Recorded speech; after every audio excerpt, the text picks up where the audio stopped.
Dominic, obviously a tough night for you tonight. What was tough about it? Walking away with the loss, of course. Loss is part of life. If you don't have loss, you don't grow. This isn't tough, this is life. What did you think about your performance tonight? Some people said maybe you weren't quite at 100% tonight. They're wrong. I was there. That was 100% me.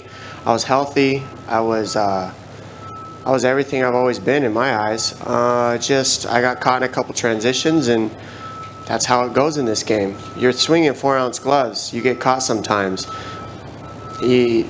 What else can you really say about that? I got to go back and watch the fight, obviously.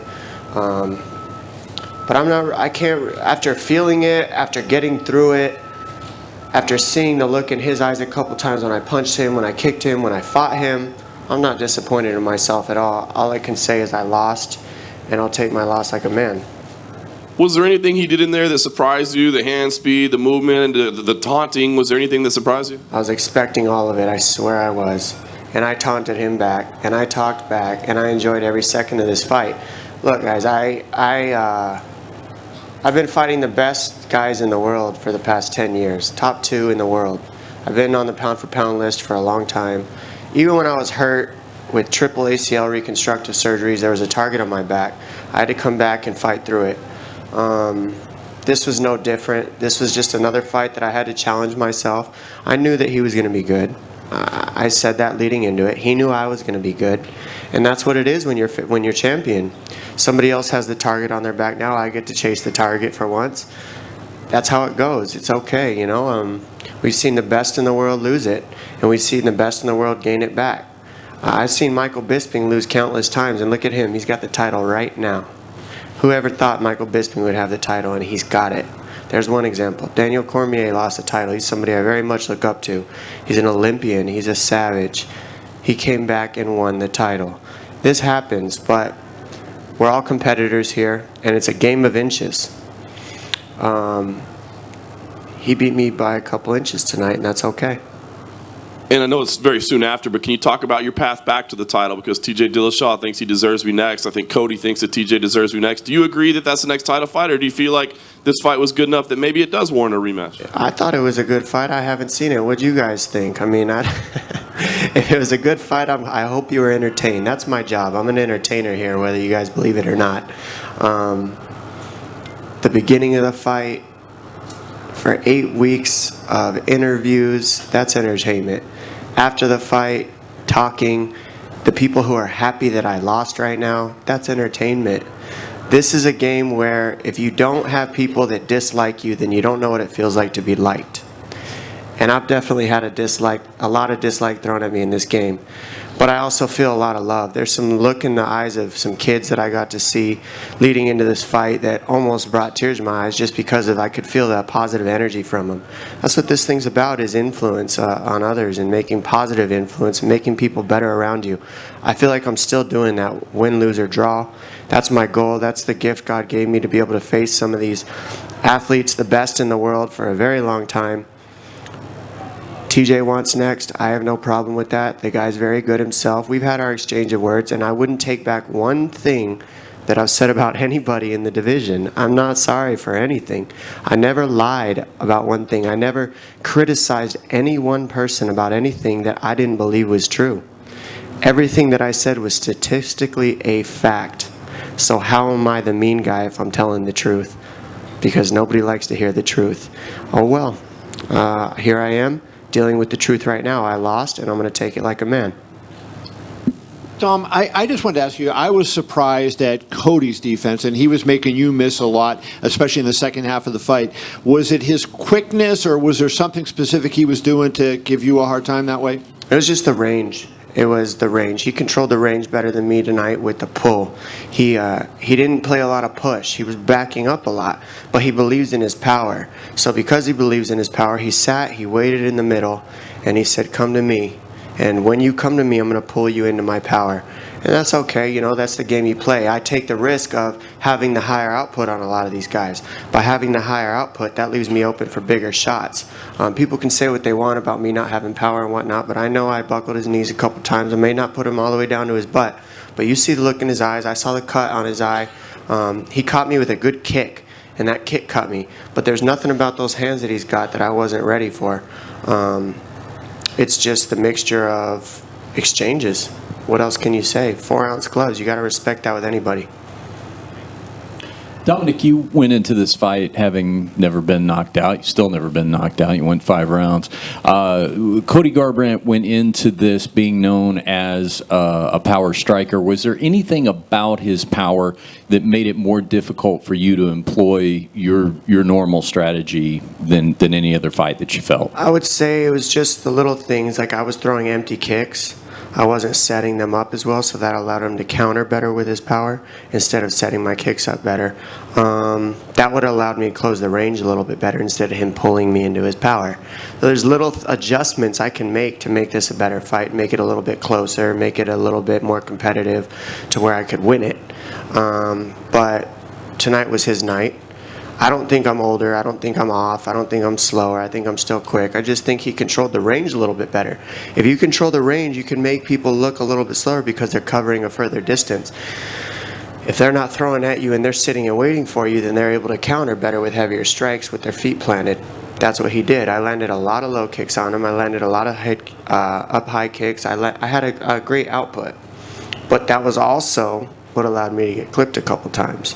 So I'm there to put on a show. If I would have pulled back and stopped throwing a little bit, I think the fight could have been a little bit more stagnant. But who the hell wants to watch that? I'm here to have fun. I'm here to challenge myself. And I have to have that output in order to go out there and try to win this fight. And there wasn't 1 second of this fight I wasn't trying to win. I chased him around that cage the entire 5th round. He went for a shot and wanted to hold me against the cage in the 5th round to make sure he sealed that win. And you know, that shows smarts on his part. He's taken a page out of my book in the sense of fighting. I still don't think he's the sharpest tool in the shed, but that doesn't mean he can fight. He can't fight. And that's the thing that I know about this, is you can be as smart as you want on the outside, but when it comes into there, it's still a scrap.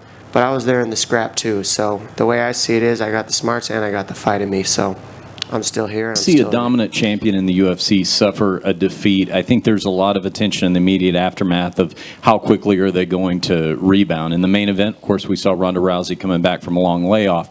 Conor McGregor, on the other hand, seemed to step on the gas after his defeat to Nate Diaz. Assuming as soon as you're healthy, how quickly would you like to get right back into the flow of things? Yeah, it's a good question. I think I've proven that that whole rust thing doesn't exist. You can say what you want about after this win tonight, but it just doesn't. It really is made up by the weak-minded, and I hate to say it, but sometimes the media. I'm part of the media at this point with all you guys out there, and I can tell you that's made up. So if I need to take a year off, I'll take a year off. If I want to come back in 6 months, I'll come back in 6 months. I got my coaches here. I got the best coaches in the world, the best teammates in the world at Alliance Training Center. I still say Jeremy Stevens hits way harder than that guy. But it was a game of inches tonight, and I lost. And it's, you know, this is the way it goes. It was good to be able to at least fight somebody with a good heart. I say what I want about the guy, about his smarts and whatnot, but he does have a good heart, and that's important. So enjoy being at the top, Cody. You're a young champion. Try to keep it. That's tough. Let's see what you do with it.